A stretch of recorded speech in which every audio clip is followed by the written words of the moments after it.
Good morning. I'm Pankaj Lal. I'm Director of Clean Energy Sustainability Analytics Center, and on behalf of CSAC Montclair State University, we welcome you.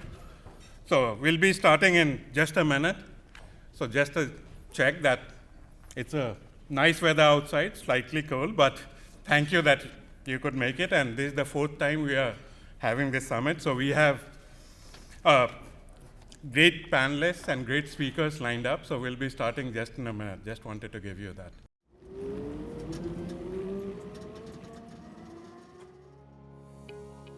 Climate change, it is the ultimate challenge for us. There's so much that we are learning every day and so much that we still don't know. Climate change is going to impact us all. It's not going to impact us all in the same ways. Consequences of climate change do not cut evenly across populations, both locally and globally. Energy access is a human right. I think we need all of the stakeholders across the spectrum, including people and regular consumers involved in conversations to make sure that we're moving towards the right solutions. It is really going to take a multifaceted approach in order to really get to grips with the climate problem. The center was started in 2018. It's a public and technical center. CSAC organizes Clean Energy and Sustainability Summit each year. We have representatives from the government, industry, as well as university people who are experts. They come together and have honest conversation regarding clean energy future, what we need to do, how we should do it, and what are the different pathways towards a common shared goal for New Jersey and beyond. Montclair State University is a university committed to advancing the public interest, and the issues of climate change and clean energy are fundamental to the future, not just of New Jersey, but the future of humanity. Universities play a major role because when you look at all the students that are coming in, educating them, making them aware of the effects of climate change, and they can take that message to their families and friends, and they can do a lot of things. That's one way. The second way is that universities do a lot of research for the sustainability of the environment. Other thing is hosting sessions like this, where you bring in people from all walks of life who are specializing subject matter experts. They can come and talk about what is going on in the field, whether it's in the solar, whether it's offshore wind, energy efficiency, or energy equity. They can come and talk about that, and you stream that information and more people know about it. So what we're doing here at this conference is finding out how do you align the global economy with the planet so it works towards the same aim rather than against it. We need more summits like this to talk about the potential policies that are necessary in order to get to where we need to be by 2030 or 2040 or 2050. All of these types of events help to bring together the people who really have a voice in this and whose perspective is critical to understand in order to develop policy that's fair, that's equitable, and that is going to take us to our climate goals. This is an event that I think draws the minds of people together on this issue, and that's critical. It also connects different constituencies, right? We've got an incredible array of leaders from state agencies who are working on this, but now they're connecting to academia where ideas are being generated. They're connecting to the nonprofit sector where there are activists who are pushing for solutions.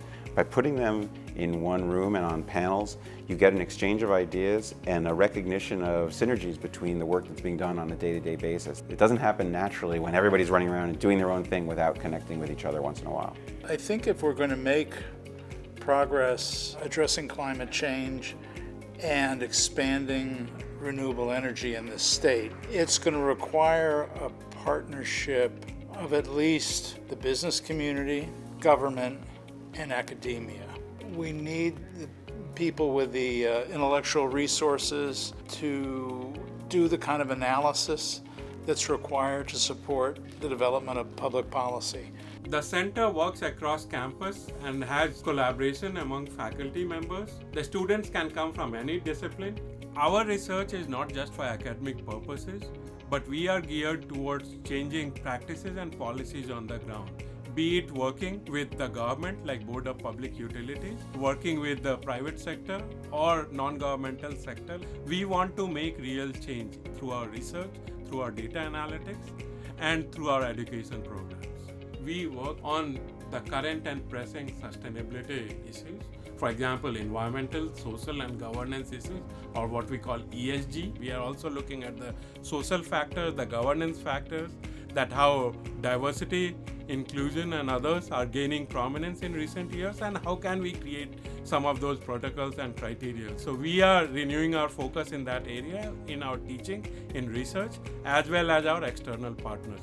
So Montclair State has a mission of providing access and excellence. So we can bring to the forefront the biggest issues and then the most innovative ways to address them. We can actually make a difference.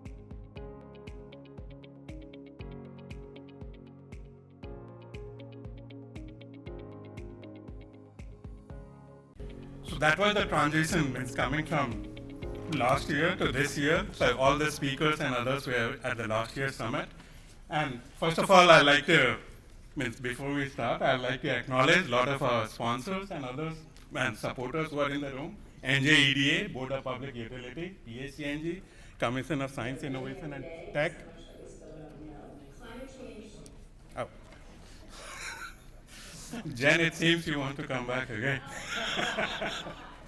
And also New Jersey Natural Gas. So based on that, now we'll start with the process for this year's one. So this year, we have 5 panels. After that, there's also Keep Our Planet Green contest. I'll talk about that. That more than 2,000 students sent us our paintings and others. There is an award associated with that. But those are the key points. Like we reached out to 2,000 or more than 2,000 families that we are not directly reaching out to. Elementary school children, middle school, high school across New Jersey. So those are our points. Like they are talking about climate change issues. They are talking about clean energy and others. So those are some of the things that we have been able to do in last 3-4 years. And we are proud of not reaching out to them. Like being in a university, K to 16 and higher ones is our prime focus. But the other area that we are not alluding to, our K to 12 education, working with the communities, that CSAC has been able to do, and based on the number of entries that has been increasing. And we are proud of that, and you will see some of those paintings across. So I'll say that within the panels, within the breaks, walk around, see what we are doing and others. So before I move on, I'd like to introduce our Dean Billings, who will take over from me here. And so Laura Billings is the Dean of College of Science and Mathematics. She is an applied mathematician with specialization in stochastic complex systems. Dr. Billings joined Montclair State University in 2010, and became full professor in 2010, building on a successful research and teaching record. From 2014 to 17, Dr. Billings served as a program director in the Division of Mathematical Sciences at the National Science Foundation. In 2017, she returned to the university as acting dean of the College of Science and Math and appointed dean in 2018, the first woman to hold that position. Dr. Billings is a strong advocate for women and minorities and strives to create a community that provides support and mentoring so that her students can achieve more with their education. I'll give the floor to Dr. Billings so that she can introduce and give her remarks.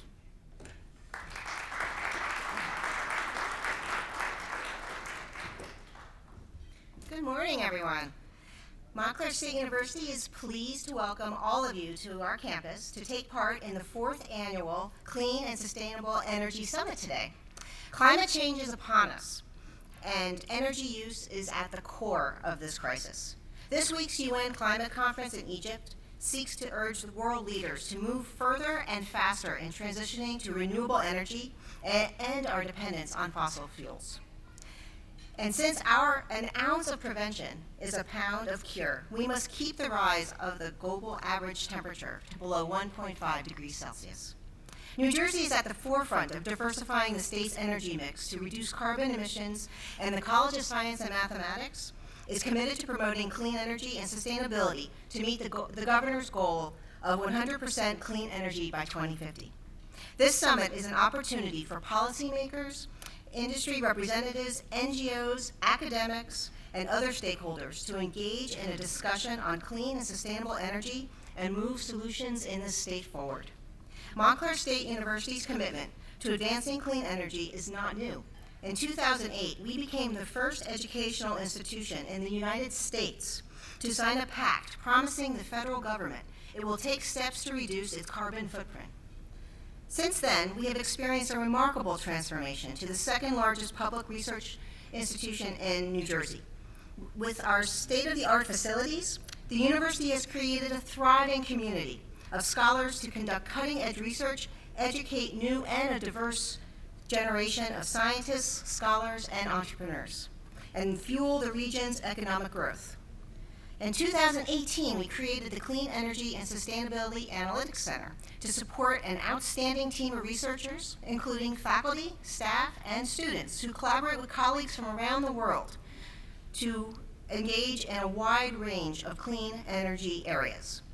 Under the direction of Dr. Pankaj Lal, the center works to advance research on sustainable clean energy economy by providing research, analysis, education, and outreach on clean energy policies, technology, and practices. It is positioned as a leader to provide real-world insights and analytics to regulators, businesses, and citizens of New Jersey and beyond. Building academic corporate community partnerships and generating and achieving collective goals will move us forward towards a more sustainable world. We know that the responsibility now lies with us, those of us in this room, to address clean energy and sustainability challenges and solutions. We have an excellent panel, a set of 5 panels today, and I encourage you to ask questions, interact, and take part to help us to get to our clean energy and sustainability goals. Thank you so much for joining us today. And thanks. And it is now my pleasure to introduce the president of Montclair State University. Almost a year and a half into his presidency, Dr. Jonathan Capel has been an amazing supporter of sustainability and the green innovation initiatives in the College of Science and Mathematics. He cares deeply about public service and has made great strides in forging partnerships with Bloomfield College and the City of Paterson. I know the best is yet to come, so please join me in welcoming Dr. Jonathan Capel. That's me. I'm not Jennifer Becker, just in case there was confusion. Thank you. Good morning, everybody. It is a pleasure to be here. I always laugh that we are all still basically elementary school students at heart. Nobody wants to sit in the front of the room. Thank you, Laura. As she noted, I'm over a year in now, and I remember this was one of the first big events that I was able to participate in, and I was delighted then, as I am now, that I can say that Montclair State University is focused on being part of the solution when it comes to climate issues. It is quite sort of good timing that we meet a few days after the Conference of Parties in Sharm el-Sheikh. There's nothing that we have to say that's negative about that meeting. It's important. There's some oddity of people flying in on their giant jet planes from all over the world to discuss climate change. But it's important, and it drives the agenda home. Of course, nothing drives the agenda home more than the events of the last few years, where we've seen that this question of, if you don't do something about climate change, it's going to be really bad. It's like we're past that formulation now. It is really bad, and actually a point that was made to me by a colleague many years ago, which I've said to others, including people in this room, when people talk about dealing with climate change to save the planet, that's actually the wrong formulation of the question. The planet is going to be here whether we deal with climate change or not. The question is whether we leave the planet in a condition that it can actually sustain human life. And we're starting to see that the things that we're doing are going to make it more difficult to sustain human life, and certainly to sustain a quality of life that we're used to, where we're not constantly dealing with droughts and fires and other calamities that not only make life unpleasant, but make life extremely expensive. And I'm really glad, and I'll get into this in a moment, I'm really glad we're dealing with the economics of climate change. So very important that this happens in the week of Sharm el-Sheikh, but I think underscores that answer, that activity is entirely inadequate, because without solutions at the local level, where people on the ground in communities are actually coming together to formulate solutions that address the manifestations and the causes of climate change in our local area, if you don't do that, then the high-minded, aspirational discussion of goals at a global conference is meaningless. It's just meaningless. And so I'm excited to be here today because it's underscoring that part of our commitment as a public serving institution is for Montclair State University to be an anchor institution to drive forward action on climate and sustainability here in northern New Jersey and the state more generally. We need an institution like this powerful research university to take responsibility. And so, as I say, I was delighted a year ago to find that we were doing exactly that, and I'm thrilled to be able to support the work of Pankaj and Laura and many others at the university who are focused on this area. But as she'll tell you, I'm also impatient for us to do more. And for us to do more, we need all your help, right? We don't view being an anchor institution or being a driver as being a solo act. It's the exact opposite. Part of what it means is to be a coordinating mechanism. And so the importance of a conference like this is not just to hear ourselves talk. It's to connect people who can make things happen together that they otherwise couldn't make happen alone. And we know that the solutions, whether we're talking about developing fuel cells or coming up with better solutions on water or driving innovation, we know those solutions are going to happen only with public sector, private sector, nonprofit, academia working in concert. And so I say about the incredible list of panels that we have today, and I am sorry that I can't hear. What I like about the discussions is there's some really concrete questions in there, right? How do we drive forward on X, Y, and Z? Not just high-minded aspirational stuff. What I would add is not just ask questions, tell us what we can do.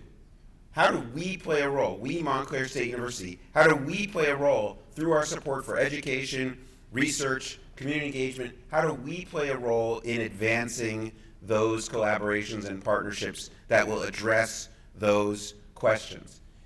Energy, of course, is one of a complex set of intertwined issues, right? If you think about what's driving climate change, I think of it as energy, transportation, water, and food. Those complex systems are intertwined to have put us on the trajectory that we're on, and unless we address all of those systems, we're not going to alter the course. We need everyone's help in figuring out what are the best pressure points for us to push and to bring in partners to push in order to affect change. I'm confident, I really am confident that the solutions to these problems exist. You know, we just came out of, for a lot of us, holding our breath, wondering if American democracy has a future, right? And one election doesn't answer that question. But we are at that interesting inflection point with respect to our political future, wondering whether these institutions can survive, and whether something that's worked well for a couple hundred years as an experiment can move forward in a fruitful way. We're at obviously a similar inflection point with respect to the future of our planet as a habitable environment for humanity. And the question is whether we can get our act together and implement solutions. But I don't think the question is, are there solutions? There are solutions.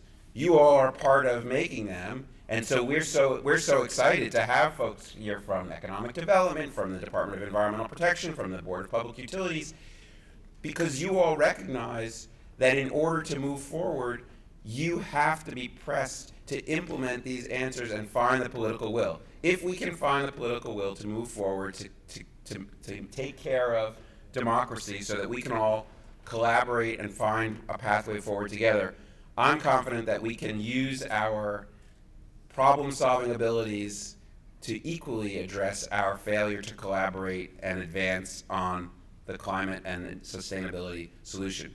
Energy is a huge part of the answer. I'm super excited that Tim Sullivan is here from the Economic Development branch of New Jersey State Government. We are fortunate to live in a state that has made a significant commitment to sustainable energy, not just for environmental reasons, but because it's a building block of our state's economic future.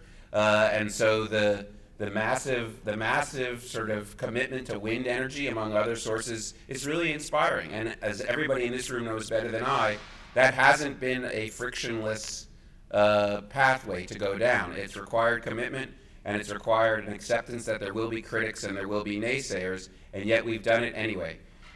That's not every state, and so I feel very lucky that we are part of a New Jersey ecosystem that takes the challenge seriously and is willing to make hard decisions to move forward. That should be an inspiration for all of us as we take on this work.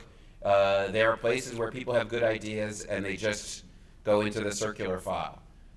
Luckily, that's not happening in New Jersey, and I look forward to seeing not only the output of the conversations today and the charge that you give Montclair State University, but how we together can make New Jersey be a leader in this do or die, life or death challenge for the species. And I know that sounds a little melodramatic, but I happen to think that's actually accurate. That's actually accurate. So I'm sorry that I won't be able to be here. I'm going to try and pop in during the day, but I look forward to hearing from Pankaj and Laura how the discussion goes. And thank you all so much for being part of this. Thank you for the work you're doing on a daily basis, and thank you for the sponsors for making this happen. Good luck today, and I look forward to seeing what great ideas come out of the sessions. Thank you. Thank you, President Kapil. So now we have the keynote address by Tim Sullivan. So Tim Sullivan became Chief Executive Officer of the New Jersey Economic Development Authority in February 2018. During his tenure, Tim has led the NJEDA's transformation into a comprehensive economic development organization dedicated to implementing Governor Phil Murphy's vision for a stronger and fairer New Jersey. Tim has overseen the creation of new programs focused on catalyzing industry clusters and a dedicated small business services unit charged with providing robust financial workforce and technical support to the state's small business community with a focus on historically underrepresented firms.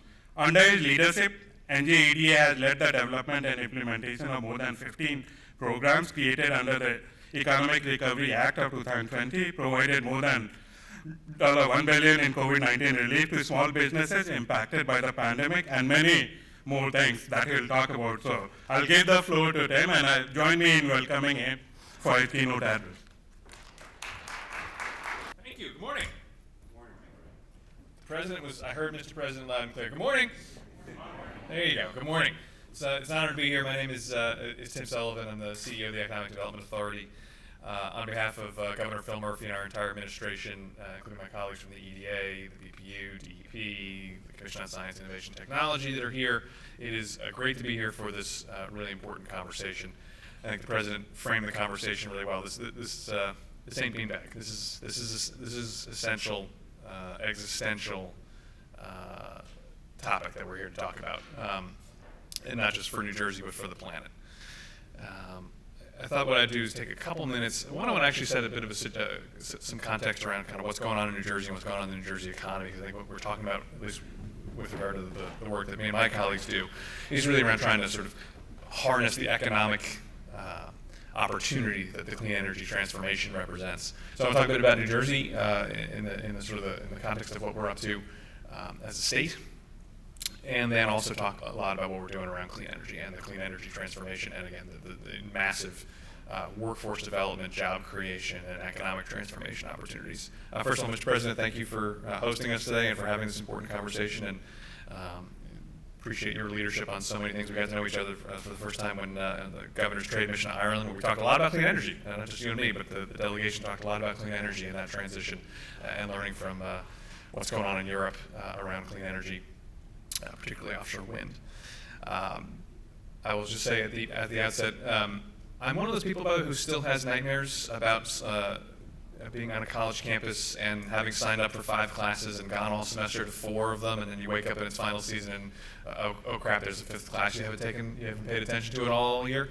I have that nightmare like once a quarter, once every 6 months, something like that. So being on a college campus is always a little intimidating from that perspective, but it is great to be here and great to be partnering with such an important anchor institution here in North Jersey, here in New Jersey, in Montclair State. What an important institution this is, and we're deeply appreciative of the leadership of not only the President, but the entire team in bringing this conference together and doing so many things. So again, I want to talk about the clean energy transformation, clean energy transition.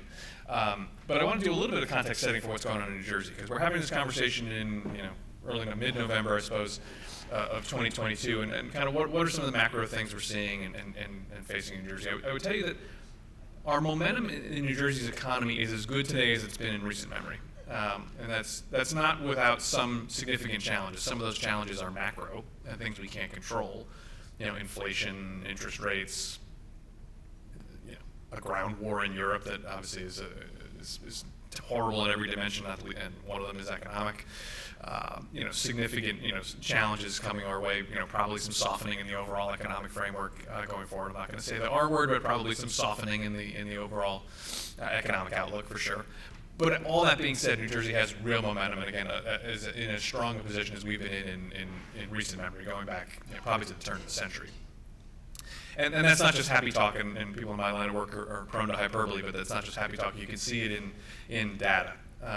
We've been, we're back in the top 10 in venture capital investment in New Jersey, New Jersey-based companies and startups.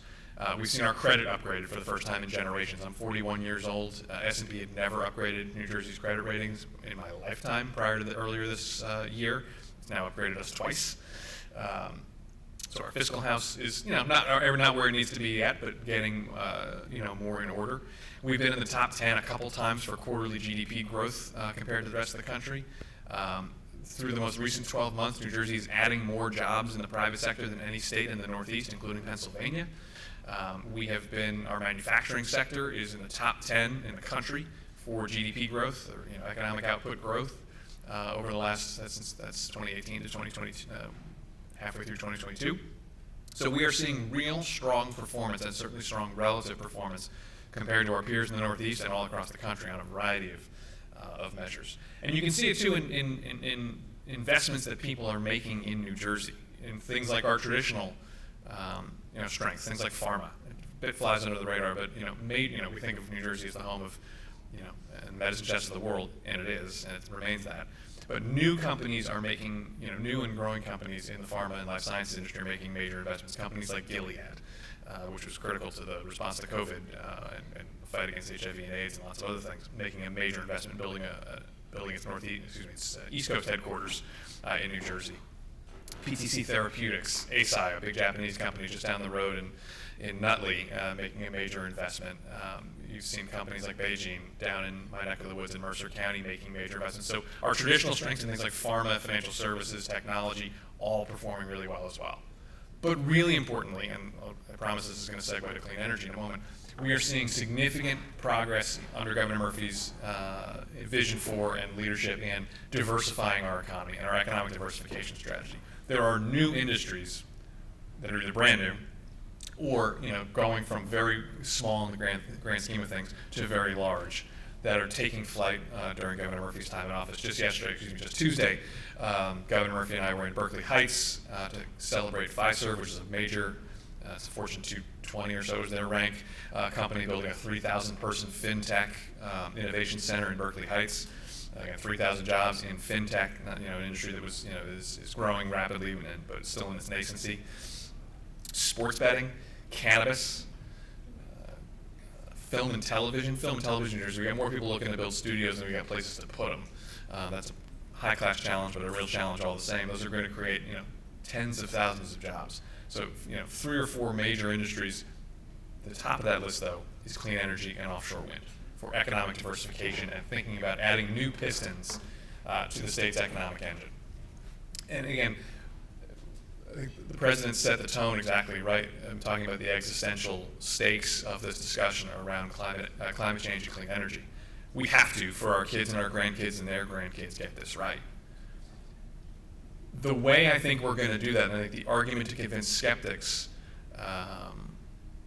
slash cynics, slash bad faith actors, which exist, this is an economic opportunity of the highest order.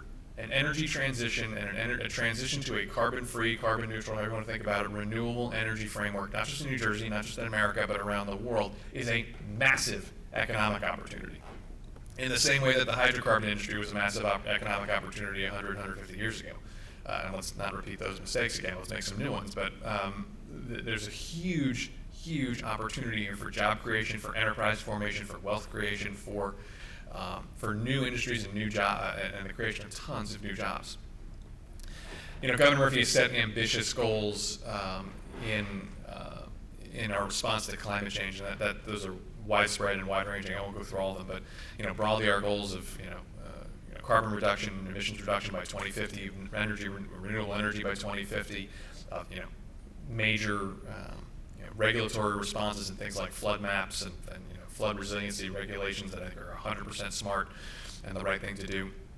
But we've also made major commitments around the economic dimensions of the clean energy transformation. I'll talk about offshore wind in a moment. Let me start with everything but offshore wind. Electric vehicles, we think, is a huge opportunity in New Jersey.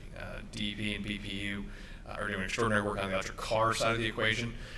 EDA's role in that as a way to both support small businesses, but also to help anchor the supply chain is around electric trucks. Now, electric trucks aren't quite there yet. You're not going to see an electric semi rolling down Route 46 anytime soon, but not terribly far off in the future. But something, not like so far we can't see it, but not right now. But there are electric, mid-sized, light and medium duty truck vehicles available for purchase right now. So bread trucks and food delivery and Sprinter vans and those kinds of things, all of which contribute a lot of emissions. Represent a huge opportunity. We've got under the RGGI program, which was referenced in the video earlier, we're going to invest about $100 million in through our NJZIP program, which supports primarily small businesses buying electric, light, and medium duty vehicles. It's an extraordinary opportunity, one, to support New Jersey small businesses, particularly minority, women, veteran, immigrant, LGBT-owned small businesses. But also to help anchor the supply chain. We have bonuses built into that program from when you buy and commit to have serviced and supplied your product in New Jersey. There's a first mover advantage. California, obviously out west, had sort of the big first mover advantage, but we think New Jersey's got a shot at the East Coast version of first mover advantage around electric vehicle infrastructure, electric vehicle supply chain, electric vehicle not hardcore manufacturing. You're not going to roll off a factory floor likely in New Jersey, but electric vehicles, electric trucks, electric cars are going to have a life cycle of maintenance and operations and supply chain component dimensions that we think could benefit New Jersey manufacturers and create a significant opportunity in their own right. So we're using things like our RGGI funds and NJZIP to support, again, not just adoption of the vehicle technology, but also the supply chain opportunities. We've also, thinking about manufacturing, we've made some major investments and some major bets, frankly, around decarbonized manufacturing. So about a year and a half ago, Governor Murphy announced a major partnership with an entity called HACS in Newark, who chose Newark. We were part of a national competition. New Jersey and Newark beat out 6 or 7 other states and cities to be the U.S. And frankly the global headquarters of a decarbonized, clean manufacturing, green manufacturing, hard technology accelerator, incubator, and platform in Newark. So that's going to create 2,500, we think, new jobs in and around Newark as they grow and take root. This is from a company called, the parent company is a company called SOSV, which is the largest early stage venture capital investor in the world most years. It does change year to year, but they're one of the most active. And they're making a huge bet around decarbonized manufacturing. And they want to do it in an urban place. They want to do it in a place that brings together, in a place just like Newark, that has infrastructure and location and density, and also an embedded, significant manufacturing workforce to begin with, but also because they think, one of the theses of that enterprise is COVID taught us you want your supply chain a bit closer to home. Having supply chains that are tied up with bad regimes, that are tied up overseas places, and when push comes to shove, including ourselves, we all tend to get protective of the home team. If your supply chain is in some place that's going to protect its home team, you can have some real challenges. So onshoring of manufacturing broadly, and specifically opportunities to decarbonize and create hard tech manufacturing opportunities. Again, this HACS initiative and part of a number of other initiatives, we think is a real distinguisher, gives us a real opportunity for distinction. We are also, in the governor's budget that he signed in late June, we have a manufacturing initiative, and that includes some things around grants to companies, or vouchers to companies to upgrade and make more energy efficient their manufacturing operations. That's good in its own right. But we also just put out a solicitation, a request for information.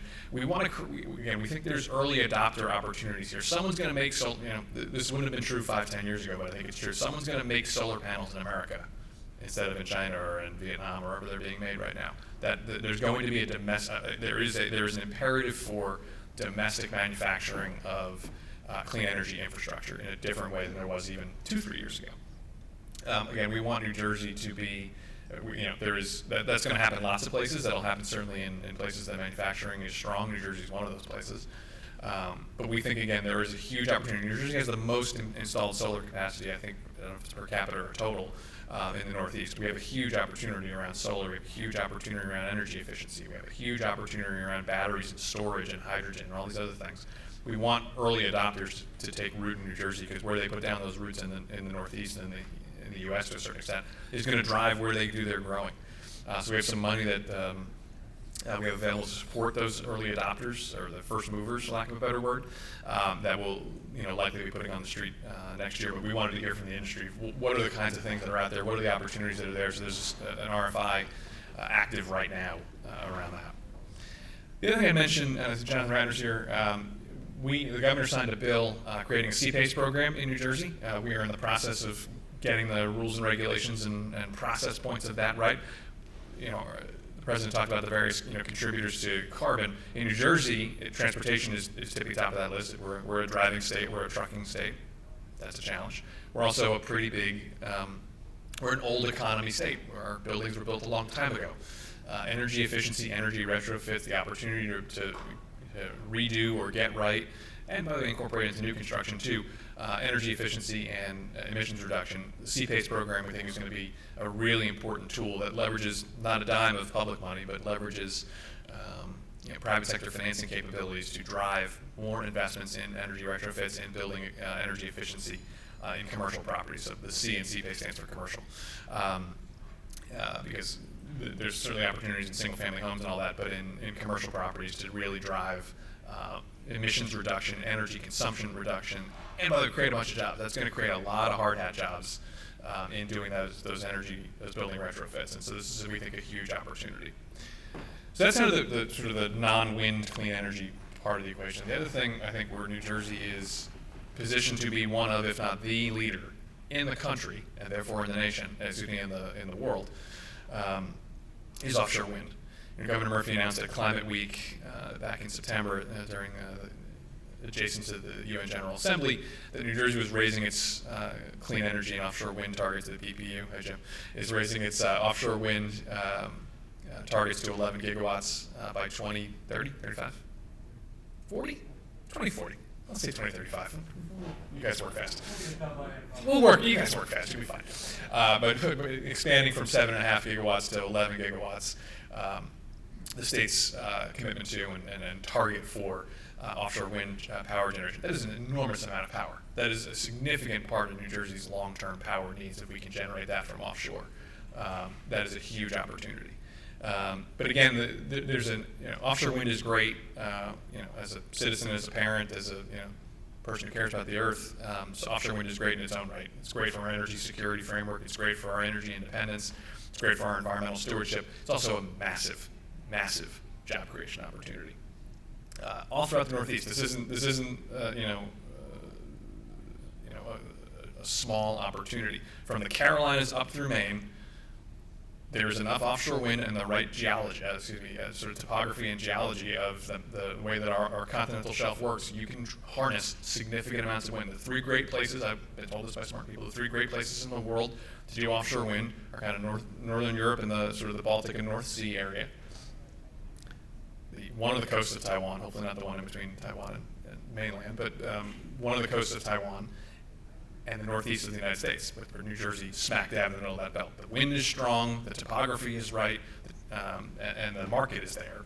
It's an extraordinary opportunity. We think in the United States, in the Northeast, there's poised to be $150 billion, and I think that number's light, by the way, $150 billion of private sector investment in offshore wind. This is not a liberal government fantasy. There's a market opportunity here. It may also be a liberal government fantasy, myself included, but it is not just that. There is a huge market opportunity. significant companies with big balance sheets who are active in the fossil fuel industry, get the joke that fossil fuels are going to run out someday, and there's a diversification opportunity that they need to get ahead of, and they are poised to make massive investments. Again, $150 billion. I think that number's light. I think that number goes up. That's going to create in the region hundreds of thousands of jobs in clean energy and offshore wind. In New Jersey, we think that's tens of thousands of jobs in offshore wind. That is not. We usually don't talk about new industries creating that many new jobs. It's a once in a lifetime, once in a generation kind of opportunity. So what's New Jersey's strategy? It's a bit of an oversimplification, but we think about it sort of the 3 Ps, and this is a bit of a bit cute and oversimplifying, but it works. 3 Ps: procurement, people, and ports. Procurement, I talked about. The BPU's done an extraordinary job through its OREC process of procuring power into the grid through the first 2 solicitations and then solicitations to come. But also, really importantly, the governor and President Fioraliso and Jim and others at BPU set a really clear strategy of a steady heartbeat of procurement. We're going to do this with a regular pattern. There's going to be a steady diet of projects that the private sector, I see some private sector folks that are here as well, can predict and make investment decisions that say New Jersey's going to be there for the long haul on a regular and predictable pattern of procurement, so that we can have projects that have a full pipeline of projects from now until 2040 and likely beyond that. So procurement, hugely important. And in that procurement strategy, a significant emphasis on local content. Again, we want job creation as part of this. This is yes, of course, about energy, yes, of course, about the environment, but Governor Murphy's been clear from the jump. This is about job creation. So we've seen massive commitments from the winners of those procurements in the first 2 procurements. I'm sure we'll continue to see that kind of thing going forward, of people building major manufacturing facilities, major supply chain opportunities, major workforce development commitments to things like the Wind Institute, which I know Jen's going to talk about in one of her panels. That's Jen Becker from the EDA and the Wind Institute. So procurement, massively important. That is kind of the first. That is sort of the first spark that lights the engine of offshore wind. The second is people, and again, Jen, who's here and around this, probably had the shortest commute here, other than maybe the president. I don't know if he lives on campus, but probably had the shortest commute here this morning. Lives around the corner, leads our Wind Institute efforts around trying to make sure that we are, again, if we're going to create tens of thousands of new jobs in New Jersey, some of those jobs are similar to jobs that exist today. Some of them are brand new. Right this minute, nobody works as an offshore wind technician offshore. Nobody in New Jersey. Nobody. There are people who do some things that are similar, but we've got to get people ready. These are no longer jobs of the sometime off in the horizon. These are jobs of now. We got to get ready for now. And so having a strategy of making major investments in training and workforce development and partnering with higher ed. We have 3 or 4 different partnerships with higher ed that I know Jen will talk about in more detail. And as well as partnerships with the VOTEC system. We've got 2 partnerships with the Salem County VOTEC system and the Gloucester County Institute of Technology around training kids as early as high school to get ready for particularly the manufacturing and supply chain opportunities. Because again, these are not jobs 50 years from now. These are jobs that are going to be active in the next 2, 3, for the next 50 years, but starting in meaningfully in the next year or 2. And in some cases, like in Paulsboro, today, there are people working right now making monopiles in Paulsboro. And so these are jobs that are today, but we got to get folks ready for it. And I'm sure I know Jen will talk more about the workforce development, talent, and training dimensions of all that work. The third is ports. So procurement, people, ports. One of the things that when we went to school collectively as an administration on how people were doing this right, particularly in Northern Europe, by this I mean supporting an offshore wind industry, co-locating the manufacturing of these really heavy pieces of equipment and the marshaling where these things get stood up and doing those in the same place is really important. And the challenge in New Jersey and in the Northeast is that most of our ports are already full. Port of New York Elizabeth is the second most active port in America. It's pretty damn full. You're not going to find a couple hundred acres to do the kind of stuff you need to do there. And also, again, this is all stuff I learned and I'm repeating and operating without a license, but offshore wind turbines don't float out to shore, float out to sea like this. They float out like this, and they're as tall as the Eiffel Tower. If you bump into the Verrazano Narrows Bridge with one of those, you'll be in a lot of trouble. You also lose a lot of money. So you need to have sites that are free of bridge constraints, free of major electrical infrastructure, that you can float 100 Eiffel Towers out and not bother anybody out to the open ocean. And so we went through a pretty long process of trying to identify places in New Jersey we could build a wind port. and we found 200 acres, again, 200 acres that's developable, that doesn't have environmental challenges, that doesn't have neighbors that would hate you building a manufacturing facility next to them, that has open ocean access. There's not that many places in the Northeast that are like that. There's very few in New Jersey. One of them is in Lower Alloys Creek in Salem County, New Jersey, right next to the PSE&G nuclear facility, where we have entered into a 78-year lease with PSE&G for 200 acres of what will be and what is going to be the first in the nation purpose-built greenfield wind port. You're going to have manufacturing and marshaling co-located together. And it's an extraordinary place. We're about to click past 100,000 hours of building trades and organized labor hours on that project. It's an extraordinary place to build a heavy industrial project. The closest neighbors are 5 miles away in New Jersey. There's a few closer in Delaware. We don't really care if they complain about the noise. They call somebody else. And it's not that noisy to begin with. Again, the neighbors are a nuclear plant. So again, there's not a lot of houses right next door. It's a great place to build heavy industrial, and it was purpose built. The land in which it's being built was purpose built for clean energy and renewable energy, and so it's an extraordinary asset. We think it's going to support at least 1,500 permanent jobs in offshore wind. We think it's going to be the home of major manufacturing facilities that are going to create, family-sustaining careers for people in Salem County. Salem County's got all of 65,000 people, so 1,500 jobs is a lot. It's a huge inflection point in that part of the state. It's the second poorest county in New Jersey as well, so a huge shot in the arm for South Jersey and for Salem County. And that's only one of our. I mean, that's the biggest, but that's only one of our port-related strategies up the river, up the Delaware River. In Paulsboro, EEW is presently, again, as I mentioned earlier, they're manufacturing right now monopiles at the first manufacturing facility for offshore wind in America. And that is going to be an incredibly, again, these early pieces being put on the chessboard early and in a big way in New Jersey is a first mover advantage. It's going to be a huge generational opportunity for New Jersey. So we're incredibly excited about the potential for the wind port in Salem County, as well as what's going on in Paulsboro. And there's going to be job creation opportunities up and down the state from offshore wind. Yes, a lot of them will be in South Jersey, and when we're in South Jersey, we're very proud to say that this is going to make South Jersey probably the capital of American offshore wind. And South Jersey, again, could use a lift economically for damn sure. But there are opportunities all throughout the region, all throughout the state, because offshore wind is going to create a series of jobs, tons of construction jobs, overwhelmingly union jobs, operations and maintenance. These things are 30-year life cycle type of pieces of equipment, and they're big and they're expensive. People are going to maintain them. There's significant manufacturing opportunities. Again, we think there's going to be at least several. We know there are going to be several manufacturing facilities of significant size at the wind port and other places. So significant manufacturing and supply chain opportunities to sell into the big equipment manufacturers, for New Jersey manufacturers to participate in that supply chain opportunity. There's going to be huge opportunities in R&D. We would love the next generation of wind turbines to be developed in a commercial lab here in New Jersey, and then manufactured snout to tail here in New Jersey. This is presently a European industry that is doing a lot of business in the United States. We need it to become an American industry. And so having that R&D flow through is really important as well.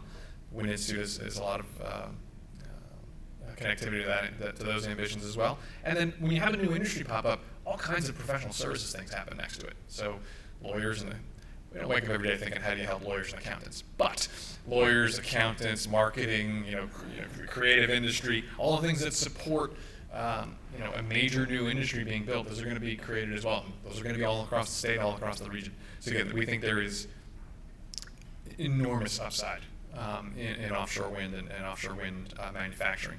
So we're incredibly excited about that, again, because it's the right thing to do, for the earth, for our world, for our kids, for our grandkids. It's also really smart. There's a ton of job creation opportunity here. This is not something that comes along. I've been doing economic development for a decent part of my career. You don't have opportunities like this every day, and it's a massive opportunity. It's one we have an opportunity to really get some things right around diversity and inclusion. It's an industry being built in 2022 and beyond. For the love of God, can we get this right with regard to women, people of color, immigrants, the LGBT community, veterans? There's a huge opportunity for veteran businesses in this industry. This is a huge opportunity to get this right And that's something that Governor Murphy and our entire team are really focused on as well, because this is a generational opportunity. But if you don't get it right in the early days, the opportunity is constrained and informed by those choices. And so, again, we couldn't be more excited about all the opportunities in front of us in wind, in clean energy manufacturing, electric vehicles, and building retrofits and energy efficiency. We think New Jersey is really well positioned to be one of, if not the leaders in the country, and again, therefore the world, in all these opportunities. Under Governor Murphy's leadership, we are all working like hell, around the clock, to deliver on as much of this as we can, because it's a huge opportunity set. It's it's hugely competitive as well. If we were having this meeting in New York or Massachusetts or Virginia, they're not dummies over there. They realize the same opportunities we do. There's a competitive dimension to this. We've got to get this right to support New Jersey, to support the region, to support the country. I would note the vast difference it makes having a federal administration and the Biden administration that supports clean energy and offshore wind should not be taken for granted. It's not a political comment. It's a matter of fact. The federal government has stepped up in a huge way in the last 2 years, and things like the Inflation Reduction Act are going to create a huge tailwind and support for clean energy broadly, and manufacturing broadly, chips and science as well. Huge opportunities from the federal government to support clean energy, both from a policy perspective and money. That's my favorite thing that the federal government can do, is give us money to do stuff. There's a huge opportunity set there as well. So again, certainly there are challenges. Certainly there are some headwinds facing us macroeconomically. Certainly there are some challenges in the clean energy industry right now. As with any new industry, there's going to be fits and starts. But the opportunity set, the ball game here, is really worth playing and winning. This is an incredibly big opportunity for durable, sustainable, new job creation here in New Jersey. Again, under Governor Murphy's leadership, we're doing everything we can to make the most of this extraordinary opportunity. Thanks for letting me be here for a few minutes. Thanks for having me. Hope you have a great conference. Mr. President, thanks for hosting us, and Dean as well. Thank you for hosting us, and hope you have a great day.